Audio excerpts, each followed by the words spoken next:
ഇന്നലെ മുതൽ അപ്പാനി ശരത്തിനെ മുൾമുനയിൽ നിർത്തിക്കൊണ്ട് കളിക്കുകയാണ് നമ്മുടെ ഷാനവാസ്.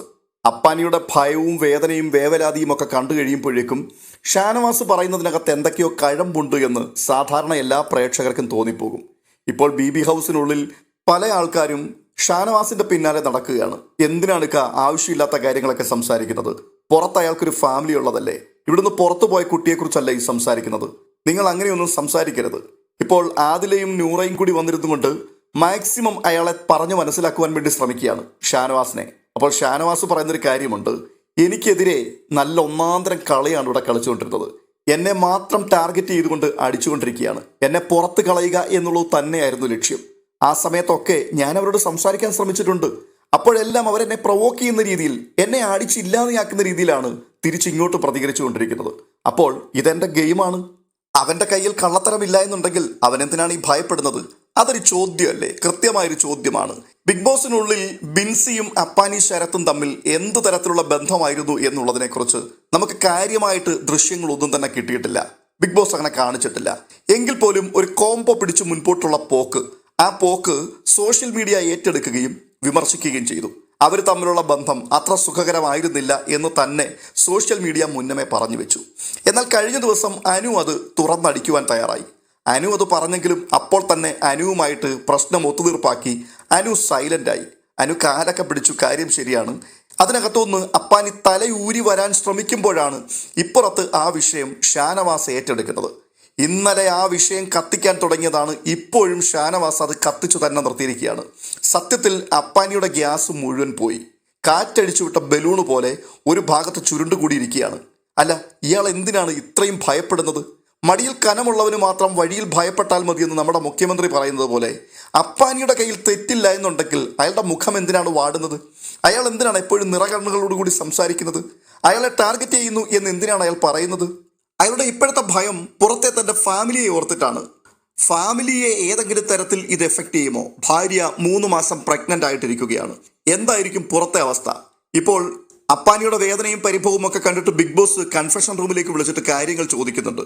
അപ്പോഴേക്കും അപ്പാനിയുടെ കയ്യിൽ നിന്ന് പോയി. അപ്പാനി കൺഫെഷൻ റൂമിൽ പൊട്ടിക്കരഞ്ഞു. തൻ്റെ ആവലാതി മുഴുവൻ തൻ്റെ ഫാമിലിയെക്കുറിച്ചാണ്. എൻ്റെ ഭാര്യ ഗർഭിണിയായിട്ടിരിക്കുകയാണ്. ഞാൻ ഇവിടേക്ക് വന്നത് എൻ്റെ ഭാര്യയ്ക്കും കുഞ്ഞുങ്ങൾക്കും വേണ്ടിയാണ്.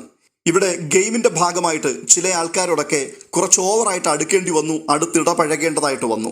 സത്യത്തിൽ കൺഫെഷൻ റൂമിൽ ഇരുന്നുകൊണ്ട് ഇയാളുടെ സംസാരം കേട്ടപ്പോൾ ഇങ്ങനെയൊക്കെയുള്ള ഭയം അകത്ത് കിടക്കുന്ന ആള്, പ്രത്യേകിച്ച് ഫാമിലിയെ ഇത്രയധികം ഭയപ്പെടുന്ന ഒരാൾ എന്തിനാണ് ഈ ആവശ്യമില്ലാത്ത പണിക്കൊക്കെ പോയത്? അയാൾ വന്നെങ്കിൽ അയാളുടെ ഗെയിം കളിച്ച് പോയാൽ പോരെ?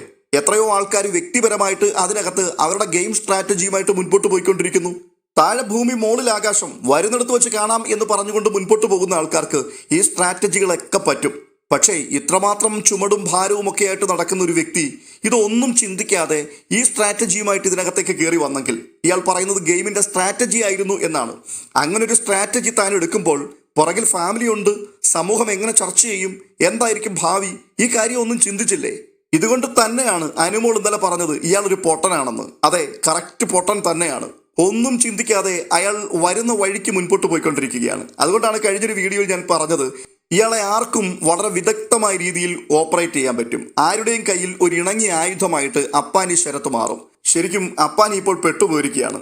എന്തായാലും ബിഗ് ബോസ് ആശ്വസിപ്പിച്ചൊക്കെ വിടുന്നുണ്ട്. അവിടെ ഇരുന്നുകൊണ്ട് ചോദിക്കുന്നുണ്ട്, എൻ്റെ ഭാര്യയുടെ ശബ്ദം എനിക്കൊന്ന് കേൾക്കാൻ പറ്റുമോ, ഒന്ന് ഫോണിൽ സംസാരിക്കാൻ പറ്റുമോ എന്നാണ്. പക്ഷെ ബിഗ് ബോസ് അതിന് അനുവദിച്ചില്ല. ഭാര്യയുടെ ശബ്ദം കേൾക്കുമ്പോഴേക്കും അവർ ഓക്കെ ആണോ, പുറത്തത് എങ്ങനെയാണ് എഫക്റ്റ് ചെയ്തിരിക്കുന്നത് എന്നറിയാൻ പറ്റുമല്ലോ. അതോടുകൂടി ഒരിറ്റ് സമാധാനം കിട്ടാൻ സാധ്യതയുണ്ട്. എന്ന് പറഞ്ഞാൽ ആ സംസാരത്തിൽ നിന്ന് തന്നെ അറിയാം ആള് അടിപ്പറഞ്ഞു നിൽക്കുകയാണ്, പതറിപ്പോയി. ഇനിയിപ്പോൾ അയാൾക്ക് ഗെയിമിലേക്ക് മടങ്ങി വരിക എന്ന് പറഞ്ഞാൽ അത് ഇത്തിരി ബുദ്ധിമുട്ടുള്ളൊരു കാര്യമാണ്. ഷാനവാസ് അമ്മാതിരി അടിയാണ് അടിച്ചു വെച്ചിരിക്കുന്നത്. അതുമാത്രവുമല്ല, ഷാനവാസ് മുക്കിനും മൂലയിലും എല്ലാം നിന്നുകൊണ്ട് ഇയാളുടെ ഇമോഷനെ മാക്സിമം ട്രിഗർ ചെയ്യുന്ന രീതിയിൽ ബ്ലാക്ക് മെയിലിംഗ് നടത്തിക്കൊണ്ടിരിക്കുകയാണ്. അയാളുടെ എത്തിക്സ് വിട്ട് കളിക്കില്ല എന്നൊക്കെ പറയുന്നുണ്ടെങ്കിൽ പോലും ഭയപ്പെടുത്തി കളിക്കുക, എതിരാളിയെ മാനസികമായി തകർത്ത് തരിപ്പണമാക്കുക എന്നുള്ള ആ തന്ത്രം അത് ഇനി മുതൽ തുടർച്ചയായിട്ട് ഷാനവാസിൽ നിന്ന് പുറത്തേക്ക് വരും. ഷാനവാസിനെതിരെ ഒരു ചെറുവിരൽ പോലും അനക്കാൻ പറ്റാത്ത രീതിയിൽ അപ്പാനിയെ ഷാനവാസ് പൂട്ടിക്കളഞ്ഞു. കൺഫെഷൻ റൂമിൽ നിന്ന് പുറത്തേക്ക് ഇറങ്ങി വന്നതിന് ശേഷം ഒനിൽ സാബുവിനോടും അഭിലാഷിനോടും ഒക്കെ താൻ പറയുന്നുണ്ട്, ബിഗ് ബോസ് തന്നെ സമാധാനിപ്പിച്ചു, ഒരു ഗെയിം ആകുമ്പോൾ ഈ ഗെയിമിനകത്ത് ഇങ്ങനെയുള്ള പല കാര്യങ്ങളും സംഭവിക്കും, പല തരത്തിലും നിന്നെ തകർക്കുവാൻ വേണ്ടി പലതും ഉണ്ടാകും, തെറ്റിദ്ധാരണ പരത്തുന്ന പല കാര്യങ്ങളും ഉണ്ടാക്കിയെടുക്കും, അതൊന്നും നിങ്ങൾ കാര്യമാക്കാൻ പോകണ്ട, നിങ്ങൾ നിങ്ങളുടെ ഗെയിമിനെ ശ്രദ്ധിച്ച് മുൻപോട്ട് പോ എന്നൊക്കെയാണ് ബിഗ് ബോസ് പറഞ്ഞതെന്ന്. അങ്ങനെയൊന്നും ബിഗ് ബോസ് പറഞ്ഞില്ല എന്ന് നമുക്കറിയാം. പക്ഷേ അപ്പാനി ആകെപ്പാടെ വരണ്ട നടക്കുകയാണ്. ശരിക്കും അപ്പാവി എന്നാണ് ഇയാളെ ഇപ്പോൾ വിളിക്കേണ്ടത്. ആ അവസ്ഥയിലേക്ക് എത്തിയിരിക്കുകയാണ്. ഒരു വിധത്തിൽ പറഞ്ഞു കഴിഞ്ഞാൽ സങ്കടം തോന്നുന്നുണ്ട്, കഷ്ടം തോന്നുന്നുണ്ട്. ക്ഷിപ്രകോപിയാണ്, ശുദ്ധനാണ്. ശുദ്ധൻ ദുഷ്ടന്റെ ഫലം ചെയ്യുമെന്ന് പറഞ്ഞതുപോലെ വരുന്ന വഴിക്ക് അടിച്ചു മുൻപോട്ട് പോവുകയായിരുന്നു. എന്തായാലും ഷാനവാസ് അതിൻ്റെ മേലൊരു തീരുമാനമുണ്ടാക്കി. ഇനി എന്തായിരിക്കും മുൻപോട്ട് പോവുക എന്നുള്ളത് നമ്മൾ കണ്ടറിയേണ്ട കാര്യമാണ്. കാത്തിരിക്കാം.